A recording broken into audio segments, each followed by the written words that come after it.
Okay, now it's important to realise that, when you look at the public today, look at the Irish public, all right? Now, they don't seem to care about the things that we care about. They don't seem to be too bothered in general about immigration. They're not even bothered about illegal immigration. They don't even seem to care about the fact that almost all supposed asylum seekers turning up on our shores, at our airports and ports, are totally bogus. That doesn't seem to bother them. That doesn't seem to concern them. Okay, so thinking about it logically, if the average person on the street doesn't care about illegal immigrants or about illegal immigration coming into this country in fairly significant numbers over the years, are they really going to worry about standard legal immigration? No, of course not. And this is the crux, this is the situation we find ourselves in. Because you need to realise what's going on here, okay? For every one of these prominent social issues, the Irish public have been given a reason why not to care about those issues by this collective cathedral that I've spoken about, okay? This consensus forming apparatus of media, politicians, cultural commentators, economists, NGO activists, various other talking heads, business leaders, trade union leaders, and so on. So for all of these prominent social issues, the Irish public have been given a reason why not to care about these topics, these issues that they should really care about. That any society, any collective of people who valued themselves, who respected themselves, would logically care about these issues. But most of the Irish people don't. Okay, so for immigration, okay, we're talking about every time immigration is brought up as a concern, the Irish media will say, oh, but there's all the undocumented, in inverted commas, Irish in America. And therefore, we can't protest about immigration into this country. And we certainly can't say anything negative about illegal immigration.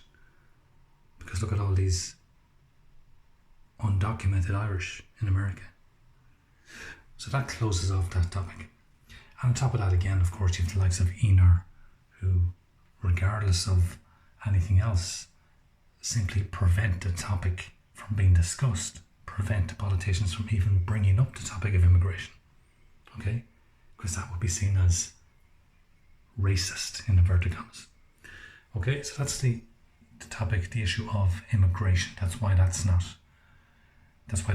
spoken about much, and whenever it does, the Irish public have been conditioned to think of it as irrelevant or not important. There's also the fact that, if something is not being spoken about by the media, by the politicians, the average person is going to go, oh, well, if this was an issue, I'd be hearing about it. If this was a problem, I'd be hearing politicians and journalists talking about this. But they're not. So it's obviously not a problem. This is how the average person thinks, Then moving on to things like everything to do with LGBT. Gay marriage, gay pride marches, gay adoption, and so on. And beyond that, again, all the trans stuff. And that's become increasingly normalised, as you know, over the last number of years. And we've had the same-sex marriage vote, which came in 2015. And there's a number of factors here. There's been big institutional international money which has poured into the country over the last 10 to 15 years, which really reshaped the Irish psyche and prepped us to be in favour of so-called gay marriage. Okay, so that was a preemptive rewiring of our consciousness in a sense. And that was also assisted by a very compliant media who put on TV programs and radio programs and advertisements and so on, all of it elevating gay people and in latter times trans people, and singing their praises and talking about, oh, love, isn't it wonderful that they have love and gay people have love and this sacred love which is above every other kind of love, apparently, you know. And this kind of reshaping of the thoughts of Irish people is what prepared the ground for the same-sex marriage vote to come in, and for all of the overt propaganda in recent times as well, of course, where you have so many gay people on screen, so many gay people, so many gay couples in soaps, for instance. That didn't happen by accident. That happened because it was decided, you know, by advertisers, by media people, by various other cultural creators, that this is how it's going to be, in the name of, quote, tolerance. So that kind of terraforming of the Irish people is what laid the groundwork for gay marriage, gay adoption, gay pride marches, you know, the entire summer and so on. And, you know, the same could be said for abortion. It was a similar strategy with abortion, you know, big money, big international, institutional money pumped into the country over the last 20 years to prepare the ground for the abortion vote in recent years, and to ensure that that came in. And coupled with a demonization of the Catholic Church,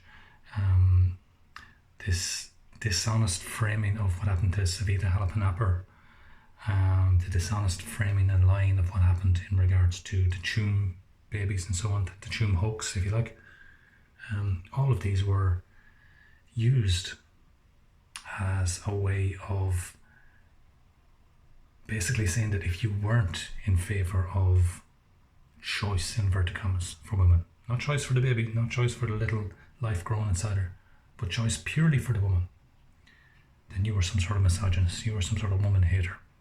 Okay, and this narrative became very strong, and this is a big factor in why that vote came in, you know, with a prominent majority. So there's 3 topics dealt with. Okay, immigration, LGBT stuff, and abortion. Climate change would be the next one. And a similar situation there, you know, you had this appeal to emotion with Greta. Greta was installed as the public face of climate change. You could not criticize her, you know, she's this vulnerable little girl with neurological difficulties. How could anyone see anything negative about her? But the perfect, you know, the perfect psyop, the fiendishly brilliant psyop put in place there to ensure that the young people, the students, the impressionable youth, particularly young girls, would fall into line, would go along with this unquestioningly, and, you know, accept without any real critical thinking or reasoning that carbon is the enemy, and the only way to save the planet is to go carbon neutral. And this is the narrative, and that has been set in place, and Greta has been the key to that. And now we're very much, you know, on that way of thinking, our societies. Every second advertisement on RTE, on Virgin TV, etc., is about companies and corporations, you name it, going carbon neutral.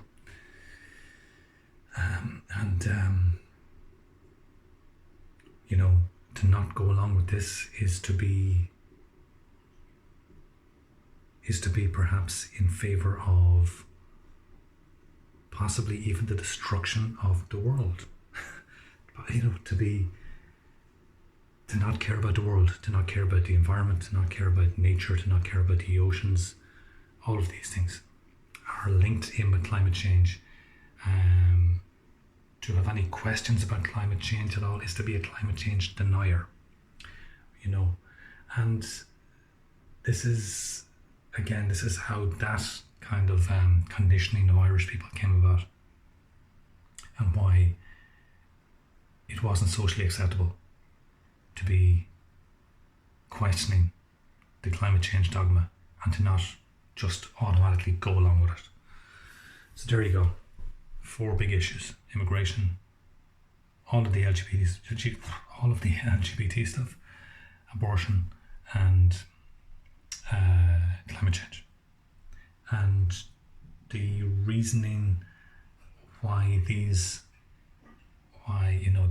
particular opinions have been set in place for the average normie to take on and to not question, and why it is that most Irish people have simply taken on those opinions that have been given to them by the cathedral, and why therefore it makes it particularly challenging for people like us who care about objectivity and who care about reason and rationality and balance.